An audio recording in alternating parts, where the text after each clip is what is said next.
सन्तोष बर' मुंनि सासे सुबुङा किडनि आरो लिभारनि जेंनाजों भुगिनानै दं।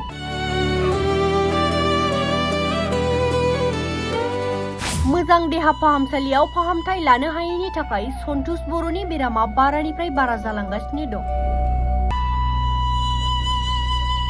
तामुलपुर जिल्ला निज दिपेली गामिनि रुंसारि जाथिराम बर' आरो माख'नि बर'नि फिसाज्ला सन्तोष बर'आ थांनाय 1 बोसोरनि सिगांनिफ्रायनो किडनि आरो लिभारनि जेंनाजों भुगिनानै दं। सन्तोष बर'आ गावनि बेरामखौ फाहामनो थाखाय रङियायाव थानाय स्वास्थि हस्पिटालावबो फाहामथाय लाबाय आरो गोबां रांनि खरसा जालांबाय। नाथाय दासिमबो मोजां थासारियाव फैयाखै सन्तोष बर'आ। आंहा बिदि जेबो दिहुननो हानाय जेबो राहायानो गैला। हा एसे दङमोन बेखौबो गुबुननो फाननाय थांबाय, जेबो फाननो हानाय राहा गैला। आं मोजां डक्टरनाव फाहामथाय लानो थाखाय रांनि आंखाल जानानै दङ गोबां। सन्तोष बर'नि नख'राव रावबो रां खामायग्रा गैया। गावनि जोनोमगिरि बिमायाबो बेरामजों भुगिनानै दं, जायनि थाखाय दायो नख'राव रांखावरिनि आंखालाव गोग्लैदों। हा बायदोंमोन 2 बिघायैबो बिक्रि जालांबाय। रायजो राजाफोर अनसायनानै माबा मोनसे आंनि फिसानि बेमारखौ नायख'नो थाखाय माबा लादो, नोंसोरो राहा लादो। सन्तोष बर'आ गावनि बेरामखौ मोजां देहा फाहामसालियाव फाहामथाय लानो थाखाय गोबां रांनि आंखाल जाना फैदों। बेनिखायनो बिथाङा रायजो राजा आरो बिटिसिनि गाहाय मावफुं सोद्रोमा हाग्रामा महिलारि मन्त्रि बिश्वजित दैमारि बिथांमोननिसिम जा एसे हायो रांनि अनसुंथाइ हास्थायदों। बिटिसिनि मानगोनां हाग्रामा सार नोंथां, लोगोसे जोंनि तामुलपुर डिस्ट्रिक्टनि मानगोनां बिश्वजित दैमारि सार, लोगोसे MP प्रमद बर' सार नोंथांमोना आंखौ एसे मोजां डक्टरनाव ट्रिटमेन्ट लानो थाखाय सुबिदा होयो। बिनि थाखाय आं नोंथांमोनाव गुरै खावलायहरनाय थाबाय। बेनिखायनो सन्तोष बर'नि फाहामथायनि थाखाय एकाउन्ट नम्बर 4015072948 आरो IFSC SBIN 0015026 आव जा हायो मदद खालामनो हागोन आरो 8638874747 नम्बराव सुलाद लानो हागोन। आंनि मुङा सन्तोष बर'। आं तामुलपुर डिस्ट्रिक्टनि निजदिबिली कुन्टिबारि गामिनि।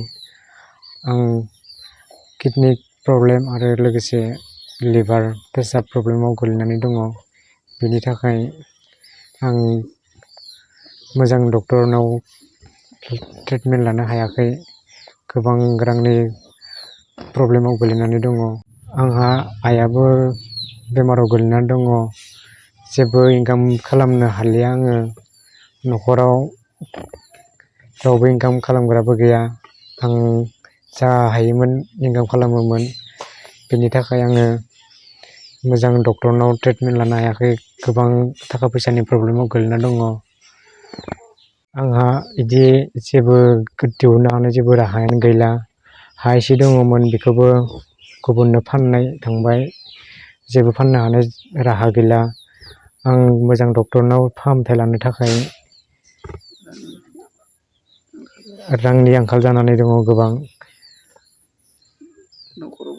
नख'रावबो रावबो गैलिया। बाबा दङमोन, बाबायाबो बेबो रुंसारि जालांबाय। दा आं मा खालामगोन जेबो उपायानो गैया।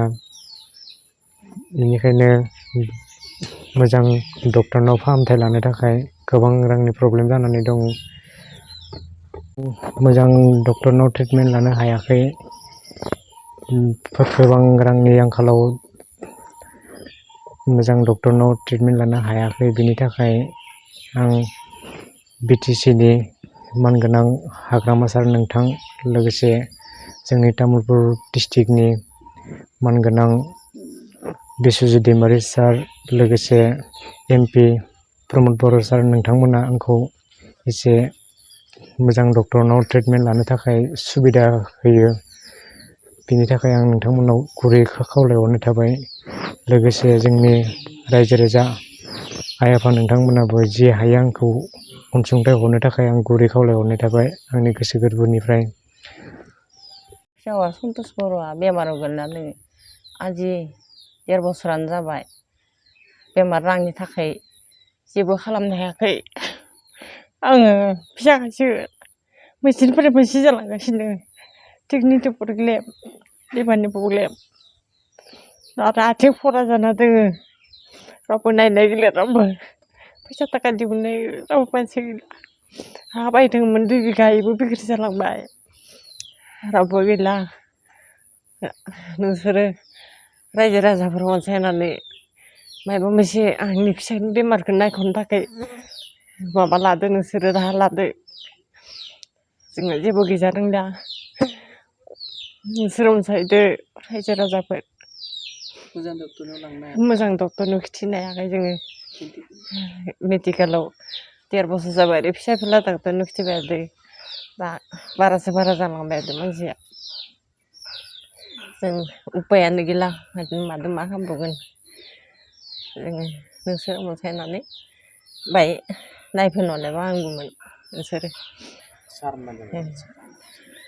हाग्रामा सार आरो बिस्वजित सार प्रमद बर' सार नोंसोरो अनसायनानै रांनि थाखाय नोंसोर बेमारनि थाखाय अनसायहरदो नोंसोरो बेमारखौ आखायाव लादो नोंसोरो बाङाय नहले जोंहा उपाय गैथारला फिसा हौवाखायसो नायगार फुथारनाय जासिगोन जों नोंसोरो राहा खालामहरदो जों आरो मा उपाय खालामनो एख' गैला जोंहा न'खरावबो रावबो आरजिनायबो गैला मानायबो गैला न' बां बायजोबनो हमलांबाय बेमार नायनाय गैला आरजिनायबो गैला जायबा आरजिनाय गथ' बिनो गोलैना दङ दा जों मा उपाय खालामनो नोंसोरो अनसायनानै नायफैनोदा आंनि फिसाया सन्तोष बर'खौ रांनि थाखाय आं बिराद अभाबाव गोलैना दङ